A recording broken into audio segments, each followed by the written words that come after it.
Teaching is in my blood. I could not teach. I began teaching 30 years ago at this school, and I've taught many different levels of this school.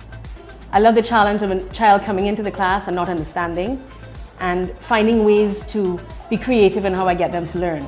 So my hero is the child that comes in my class at 30%, but leaves at 60%, because that child probably achieves more than the child who came in at 93 and left at 95. The biggest challenge probably is keeping the students engaged. We live in a world of technology, where they spend all their days looking at gadgets, flicking their thumbs, and they come into my classroom and I never want to hear I am bored. So I have to be creative in how I can teach them. And so what I bring into the classroom is a lot of active things. Use of whiteboards is a great thing in my classroom. Children love it, they respond quickly, but it also helps me to see immediately who has understood and who has not understood.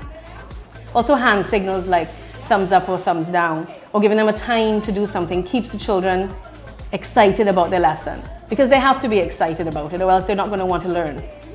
I think that when I see the children's face light up with, oh, I got it, finally, that is really the highlight of my day, and that's what keeps me going. I think it's really, really important that you remember when you go into that classroom, your goal is their goal, and your goal is their understanding. And if what you're doing isn't working, then switch it, change it, but you've got to find a way to make sure they understand it, because that's such a huge responsibility.